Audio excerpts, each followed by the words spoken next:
ರಾಜ್ಯದಲ್ಲಿ 8,500 ಕಾನ್ಸ್ಟೇಬಲ್ ಹುದ್ದೆಗಳ ನೇಮಕಾತಿ ಪ್ರಕ್ರಿಯೆ ಆರಂಭ ಆಗಲಿದೆ. ಮುಖ್ಯಮಂತ್ರಿ ಸಿದ್ದರಾಮಯ್ಯ ಅನುಮೋದನೆಯನ್ನು ನೀಡಿದ್ದು ಒಂದು ವಾರದಲ್ಲಿ ಅಧಿಸೂಚನೆ ಹೊರಗೆ ಬೀಳಲಿದೆ ಅಂತ ಗೃಹ ಸಚಿವರಾಗಿರುವಂತಹ ಡಾಕ್ಟರ್ ಜಿ ಪರಮೇಶ್ವರ್ ಅವರು ಘೋಷಣೆಯನ್ನ ಮಾಡಿದ್ದಾರೆ. ಹೆಚ್ಚಿನ ವಿವರ ನಿಮ್ಮ ಮುಂದೆ.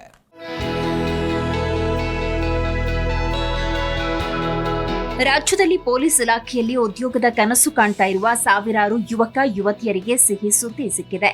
ಪೊಲೀಸ್ ಇಲಾಖೆಯ ಖಾಲಿ ಇರುವ 16,000 ಕಾನ್ಸ್ಟೇಬಲ್ ಹುದ್ದೆಗಳ ಪೈಕಿ ಮೊದಲ ಹಂತವಾಗಿ 8,500 ಹುದ್ದೆಗಳನ್ನು ಭರ್ತಿ ಮಾಡಲು ಮುಖ್ಯಮಂತ್ರಿ ಸಿದ್ದರಾಮಯ್ಯ ಅನುಮೋದನೆ ನೀಡಿದ್ದಾರೆ ಎಂದು ಗೃಹ ಸಚಿವ ಡಾಕ್ಟರ್ ಜಿ ಪರಮೇಶ್ವರ್ ಘೋಷಿಸಿದ್ದಾರೆ.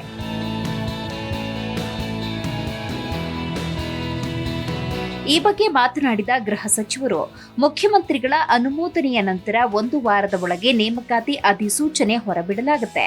ಹೊಸ ಸಿಬ್ಬಂದಿಯ ನೇಮಕದಿಂದ ಪೊಲೀಸ್ ಇಲಾಖೆಗೆ ಹೊಸ ಉತ್ಸಾಹ ಮತ್ತು ಚೈತನ್ಯ ದೊರೆಯಲಿದೆ ಅಂತ ತಿಳಿಸಿದರು.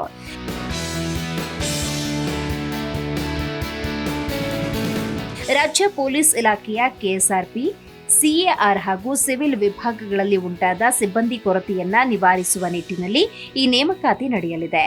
ಹೊಸ ನೇಮಕಾತಿಯೊಂದಿಗೆ ನಗರ ಮತ್ತು ಗ್ರಾಮೀಣ ಪ್ರದೇಶಗಳಲ್ಲಿ ಕಾನೂನು ಸುವ್ಯವಸ್ಥೆ ಕಾಯುವ ಶಕ್ತಿಯೂ ಹೆಚ್ಚಲಿದೆ ಅಂತ ಸಚಿವರು ತಿಳಿಸಿದ್ದಾರೆ. ಬ್ರಿಟಿಷ್ ಕಾಲದಿಂದಲೂ ಬಳಕೆಯಲ್ಲಿದ್ದ ಹಳೆಯ ಸ್ಲೋಚ್ ಹ್ಯಾಟ್ಗೆ ವಿದಾಯ ಹೇಳಿ ಆಧುನಿಕ ವಿನ್ಯಾಸದ ನೀಲಿ ಬಣ್ಣದ ಪೀಕ್ ಕ್ಯಾಪ್ ಅನ್ನ ಸರ್ಕಾರ ಈಗಾಗಲೇ ಪರಿಚಯಿಸಿದೆ. ಈ ಹಗುರವಾದ, ಸ್ಮಾರ್ಟ್ ಮತ್ತು ಸಮಾನತೆಯ ಸಂಕೇತವಾದ ಕ್ಯಾಪ್ ಪೊಲೀಸ್ ಸಿಬ್ಬಂದಿಗೆ ಹೊಸ ಆತ್ಮಸ್ಥೈರ್ಯ ನೀಡಲಿದೆ ಅಂತ ಡಾಕ್ಟರ್ ಜಿ ಪರಮೇಶ್ವರ್ ಹೇಳಿದ್ದಾರೆ. ಹೊಸ ಪೀಕ್ ಕ್ಯಾಪ್ ಮೂಲಕ ಪೊಲೀಸ್ ಇಲಾಖೆ ಆಧುನಿಕತೆ ಮತ್ತು ಏಕತೆ ಪ್ರತೀಕವಾಗಿ ಕಾಣಿಸಿಕೊಳ್ಳಲಿದೆ.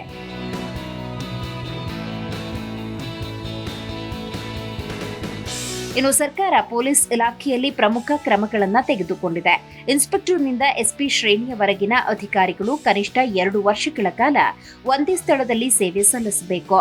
ಪೊಲೀಸ್ ಗೃಹ ಯೋಜನೆ ಅಡಿಯಲ್ಲಿ ಈಗಾಗಲೇ 16,000 ಮನೆಗಳನ್ನು ನಿರ್ಮಿಸಲಾಗಿದ್ದು, ಯೋಜನೆಯನ್ನ ಮುಂದಿನ 5 ವರ್ಷಗಳ ಕಾಲ ವಿಸ್ತರಿಸಲಾಗುವುದು.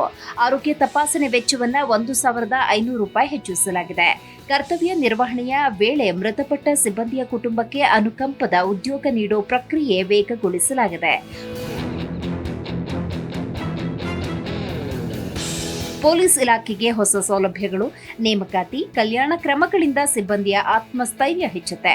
ಜನರ ಭದ್ರತೆಗಾಗಿ ಸರ್ಕಾರ ಬದ್ಧವಾಗಿದೆ. ಕರ್ನಾಟಕವನ್ನ ಶಾಂತಿಯ ತೋಟವನ್ನಾಗಿ ಮಾಡುವ ಸಂಕಲ್ಪಕ್ಕೆ ಈ ನೇಮಕಾತಿ ಹೊಸ ಬಲ ನೀಡಲಿದೆ ಅಂತ ಗೃಹ ಸಚಿವ ಡಾಕ್ಟರ್ ಜಿ ಪರಮೇಶ್ವರ್ ಹೇಳಿದ್ದಾರೆ. Desk bureau, G Kannada news.